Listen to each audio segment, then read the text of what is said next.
AWS RDS 데이터베이스 생성 완벽 가이드에 오신 것을 환영합니다. 이 프레젠테이션에서는 AWS RDS의 기본 개념부터 실제 인스턴스 생성, 운영, 그리고 최적화 방법까지 초급 개발자도 쉽게 따라할 수 있도록 단계별로 설명하겠습니다. 오늘 학습할 내용을 살펴보겠습니다. RDS가 무엇인지부터 시작해서 주요 특징과 장점, 데이터베이스 엔진 선택 방법, 서브넷 그룹과 파라미터 그룹 생성, 보안 그룹 구성, 실제 RDS 인스턴스 생성, 데이터베이스 접속 및 테스트, 모니터링과 백업 설정, 그리고 마지막으로 비용 최적화 팁까지 총 10가지 핵심 주제를 다루겠습니다. 먼저 RDS가 무엇인지 알아보겠습니다. 에머전 RDS는 릴레이셔널 데이터베이스 서비스의 약자로 관계형 데이터베이스를 클라우드에서 쉽게 설정하고 운영하며 확장할 수 있는 완전 관리형 서비스입니다. RDS의 가장 큰 장점은 완전 관리형 서비스라는 점입니다. 서버 프로비저닝, 패치 적용, 백업 등의 시간 소모적인 관리 작업을 AWS가 대신 처리해줍니다. 또한 자동 백업, 소프트웨어 패치, 그리고 모니터링 기능이 기본으로 제공되며 MySQL, PostgreSQL, 머리어DB, 오러켈, SQL 서버, 에머전 오로러 등 다양한 데이터베이스 엔진을 지원합니다. 그렇다면 왜 직접 EC2의 데이터베이스를 설치하는 대신 RDS를 선택해야 할까요? 첫째, 서버 관리와 유지보수 부담에서 완전히 해방됩니다. 운영체제 패치, 데이터베이스 엔진 업데이트, 하드웨어 장애 대응 등을 AWS가 자동으로 처리합니다. 둘째, 고가용성과 자동장애 조치 기능이 내장되어 있습니다. 다중 AZ 배포 옵션을 선택하면 주 인스턴스에 장애가 발생해도 자동으로 대기 인스턴스로 전환됩니다. 셋째, 읽기 전용 복제본을 생성하여 읽기 성능을 크게 향상시킬 수 있습니다. 마지막으로 초기 투자 비용이 낮고 사용한 만큼만 지불하는 요금 체계로 비용 효율적입니다. RDS는 6가지 주요 데이터베이스 엔진을 지원합니다. 각 엔진의 특징을 살펴보겠습니다.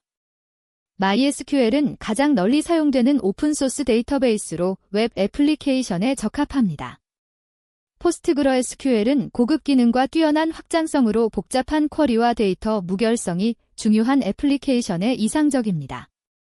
머리어DB는 MySQL의 포크 프로젝트로 향상된 성능과 추가 기능을 제공합니다.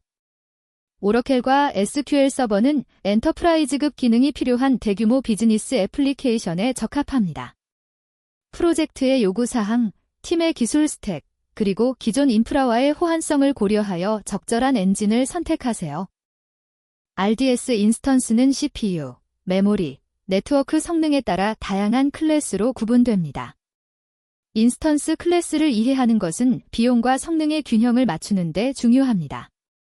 DB의 T3 시리즈는 버스트 가능한 범용 인스턴스로 개발 및 테스트 환경에 적합합니다. 평소에는 낮은 CPU를 사용하다가 필요시 크레딧을 소비하여 CPU를 버스트할 수 있습니다. DBM6G 시리즈는 균형 잡힌 컴퓨팅, 메모리, 네트워크 리소스를 제공하여 대부분의 범용 워크로드에 적합합니다. DB-R6G 시리즈는 메모리 집약적인 작업에 최적화되어 있어 대용량 데이터베이스나 인메모리 캐싱에 이상적입니다. 프로젝트의 규모와 워크로드 특성에 맞춰 유연하게 선택할 수 있으며 필요시 나중에 인스턴스 클래스를 변경할 수도 있습니다. 서브넷 그룹에 대해 알아보겠습니다. 서브넷 그룹은 RDS 인스턴스가 배포될 VPC의 서브넷 집합입니다. 고가용성을 위해 최소 2개 이상의 서로 다른 가용 영역에 속한 서브넷을 포함해야 합니다. 다중 AZ 배포를 선택하면 주 인스턴스와 대기 인스턴스가 서로 다른 가용 영역에 배치되어 한 영역에 장애가 발생해도 서비스를 계속 제공할 수 있습니다.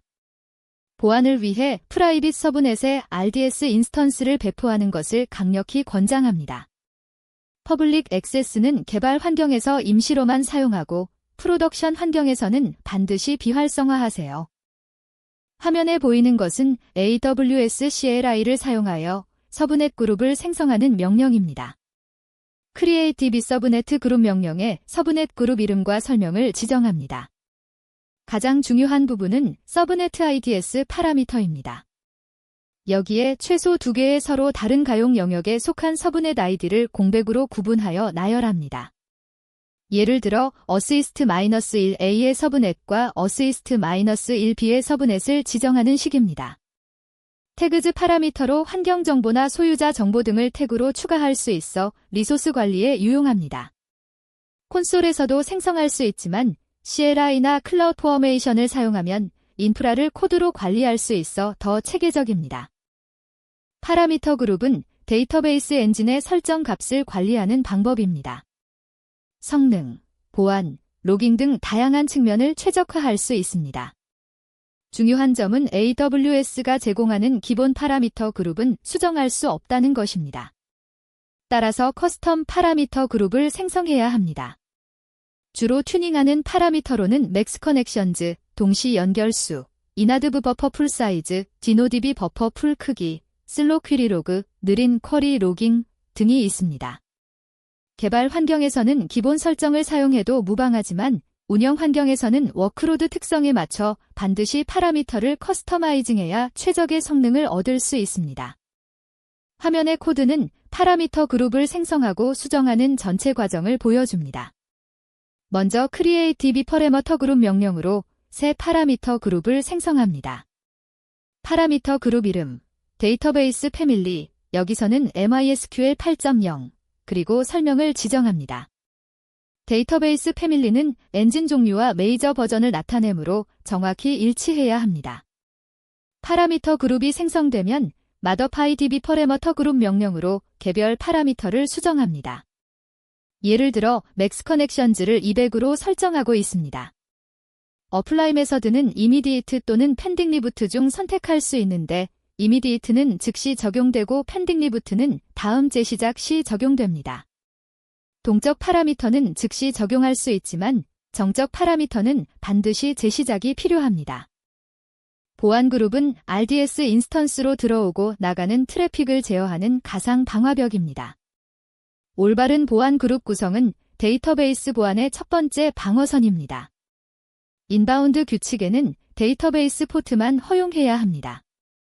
MySQL은 3306, PostgreSQL은 5432가 기본 포트입니다. 소스 IP 또는 소스 보안 그룹은 최소 권한 원칙을 적용하여 필요한 것만 허용하세요. 가장 좋은 방법은 애플리케이션 서버의 보안 그룹만 허용하는 것입니다.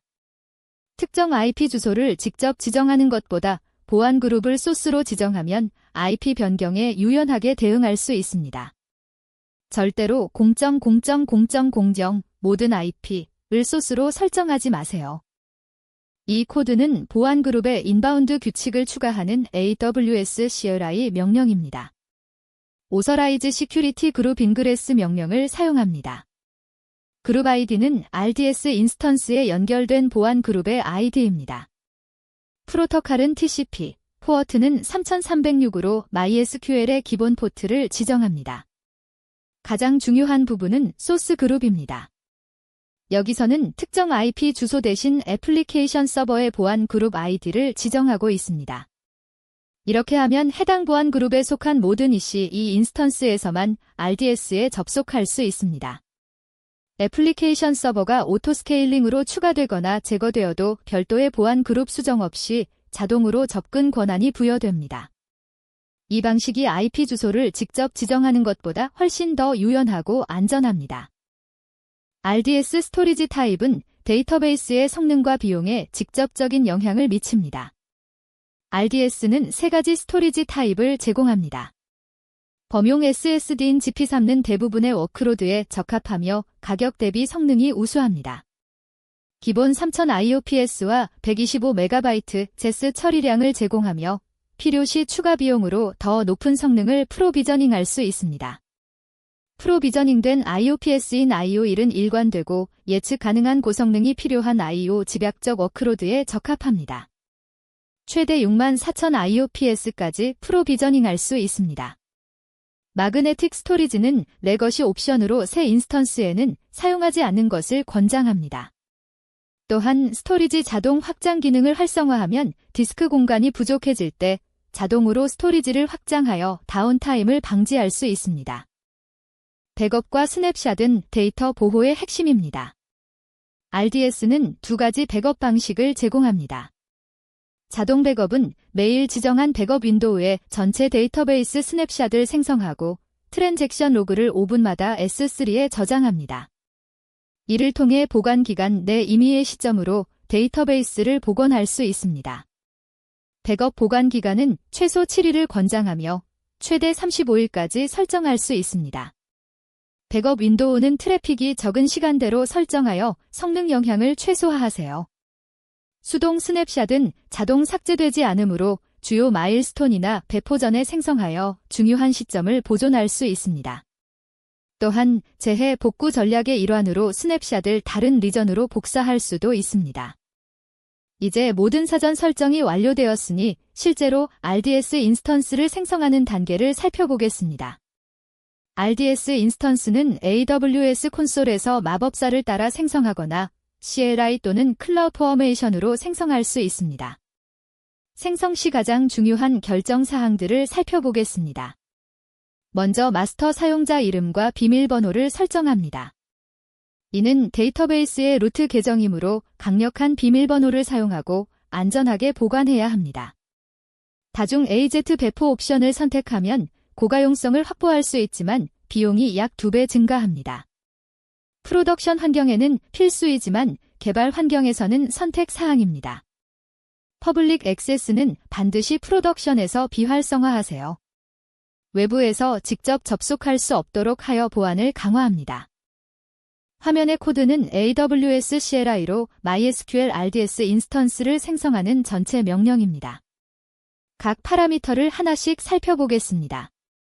DB 인스턴스 아이덴터파이어는 인스턴스의 고유 이름으로 엔드포인트 주소에 포함됩니다. DB 인스턴스 클래스는 앞서 설명한 인스턴스 클래스로 여기서는 DB의 T3 마이크로를 선택했습니다. 엔저는 MySQL, 포스트그레스 등 데이터베이스 엔진을 지정합니다. 마스터 유저네임과 마스터 유저 패스워드로 마스터 계정을 설정합니다. 실제 운영 환경에서는 훨씬 더 복잡하고 강력한 비밀번호를 사용해야 합니다. Allocated Storage는 초기 스토리지 크기를 기가바이트 단위로 지정합니다. DB 서브네트 그룹 네임과 VPC Security 그룹 IDS로 네트워크 구성을 지정합니다. 백업 리텐션 피리어드는 7일로 설정하여 일주일 동안의 백업을 보관합니다. 마지막으로 멀티에이지 플래그를 추가하여 다중 AZ 배포를 활성화합니다.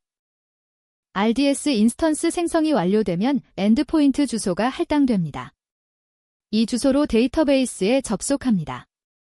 엔드포인트 형식은 인스턴스 식별자 무작위 문자열 리전 RDS emergenadews.com입니다. 예를 들어 미드 인스턴스 abc 123 assist -1 RDS emergenadews.com 같은 형태입니다. 읽기 전용 복제본을 생성하면 별도의 엔드포인트가 할당되므로 읽기 트래픽을 분산할 수 있습니다. 엔드포인트 주소가 길고 외우기 어렵다면 루트 53의 CNIME 레코드를 생성하여 db digexample.com 같은 친화적인 주소를 사용할 수 있습니다. 애플리케이션의 연결 문자열에는 엔드포인트 주소와 함께 포트 번호도 반드시 포함해야 합니다. 이 코드는 MySQL 명령줄 클라이언트로 RDS 인스턴스에 접속하는 방법을 보여줍니다. H 플래그는 호스트 즉 RDS 엔드포인트 주소를 지정합니다. P는 포트 번호로 MySQL의 기본 포트인 3306을 사용합니다. U는 사용자 이름으로 여기서는 애드민입니다. P 플래그는 비밀번호를 프롬프트에서 입력받도록 합니다. 명령줄에 직접 비밀번호를 입력하면 명령 히스토리에 남아 보안 위험이 있으므로 항상 P만 사용하고 프롬프트에서 입력하세요. 접속에 성공하면 MySQL 프롬프트가 나타납니다. SHOW DTBSS 명령으로 기존 데이터베이스 목록을 확인하고 Relate DTBS로 새 데이터베이스를 생성한 후 use 명령으로 해당 데이터베이스로 전환합니다. 이제 테이블을 생성하고 데이터를 삽입할 준비가 완료되었습니다. RDS는 에머전 클라우드와치와 완전히 통합되어 다양한 성능 매트릭을 제공합니다. 효과적인 모니터링을 통해 성능 문제를 조기에 발견하고 대응할 수 있습니다. 주요 모니터링 매트릭으로는 CPU 사용률, 여유 메모리, 디스크 I/O, 네트워크 처리량 등이 있습니다. CPU 사용률이 지속적으로 80% 이상이면 인스턴스 클래스 업그레이드를 고려해야 합니다. 데이터베이스 연결수와 쿼리 성능도 중요한 지표입니다. 맥스 커넥션즈에 근접하면 연결 풀링을 개선하거나 파라미터를 조정해야 합니다. 클라우드아치 알람을 설정하여 임계값을 초과하면 이메일이나 SNS로 알림을 받을 수 있습니다. 또한 퍼포먼스 인사이츠를 활성화하면 어떤 쿼리가 가장 많은 부하를 발생시키는지 시각적으로 분석할 수 있어 쿼리 최적화에 큰 도움이 됩니다. 읽기 전용 복제본은 RDS의 강력한 기능 중 하나입니다. 주 인스턴스의 읽기 부하를 감소시키고 전체 성능을 향상시킬 수 있습니다. 읽기 전용 복제본은 주 인스턴스의 데이터를 비동기적으로 복제합니다. 애플리케이션에서 읽기 쿼리는 복제본으로, 쓰기 쿼리는 주 인스턴스로 분산하여 부하를 분산할 수 있습니다. 최대 5개의 읽기 전용 복제본을 생성할 수 있으며 각 복제본은 서로 다른 인스턴스 클래스를 사용할 수 있습니다. 복제본은 같은 리전뿐만 아니라 다른 리전에도 생성할 수 있습니다. 크로스 리전 복제본은 재해 복구 전략의 일부로 활용하거나 지리적으로 분산된 사용자에게 낮은 지연 시간을 제공하는 데 유용합니다. 필요시 읽기 전용 복제본을 승격하여 독립적인 쓰기 가능 인스턴스로 전환할 수도 있습니다. RDS 비용을 효과적으로 관리하는 전략을 살펴보겠습니다. 첫째, 예약 인스턴스를 활용하면 온디맨드 요금 대비 최대 69%까지 비용을 절감할 수 있습니다. 1년 또는 3년 약정으로 구매하며 사용 패턴이 예측 가능한 프로덕션 워크로드에 이상적입니다. 둘째, 개발 및 테스트 환경은 업무 시간에만 실행하고 그 외 시간에는 중지하세요. RDS 인스턴스는 언제든지 중지하고 재시작할 수 있으며 중지된 동안에는 스토리지 비용만 발생합니다. 셋째, 스토리지 자동 확장 기능을 활용하여 과다 프로비저닝을 방지하세요. 처음에는 작게 시작하고 필요에 따라 자동으로 확장되도록 설정하면 불필요한 스토리지 비용을 줄일 수 있습니다. 마지막으로 더 이상 필요 없는 스냅샷과 로그는 정기적으로 삭제하여 스토리지 비용을 관리하세요. RDS 데이터베이스를 안전하게 운영하기 위한 보안 모범 사례를 소개합니다. 첫째, 저장 데이터 암호화와 전송 중 데이터 암호화를 모두 활성화하세요. 저장 데이터 암호화는 인스턴스 생성 시 설정하며 AWS KMS를 사용하여 키를 관리합니다. SSLTLS를 사용하여 애플리케이션과 RDS 간의 연결도 암호화해야 합니다. 둘째, IAM 데이터베이스 인증을 사용하면 비밀번호 대신 IAM 역할과 임시 토큰으로 인증할 수 있어 보안이 강화됩니다. 셋째, 데이터베이스 비밀번호는 AWS 시크릿 매니저로 관리하세요. 자동 로테이션 기능을 활성화하면 주기적으로 비밀번호가 변경되어 보안이 향상됩니다. 마지막으로 자동 마이너 버전 업그레이드를 활성화하여 정기적인 보안 패치가 자동으로 적용되도록 하세요. 이를 통해 알려진 보안 취약점으로부터 데이터베이스를 보호할 수 있습니다. AWS RDS 데이터베이스 생성 완벽 가이드를 마치겠습니다. 오늘 학습한 내용을 정리하면 RDS의 기본 개념과 장점, 데이터베이스 엔진 선택, 인스턴스 클래스 이해, 서브넷 그룹과 파라미터 그룹 생성, 보안 그룹 구성, 실제 인스턴스 생성 및 접속, 모니터링과 백업 설정, 그리고 비용 최적화와 보안 모범 사례까지 다루었습니다. 이제 여러분은 AWS RDS를 사용하여 안정적이고 확장 가능한 데이터베이스를 운영할 준비가 되었습니다. 처음에는 작은 인스턴스로 시작하여 워크로드에 맞춰 점진적으로 확장하세요. 더 자세한 내용은 www.codedeck.kr에서 확인할 수 있습니다. 감사합니다.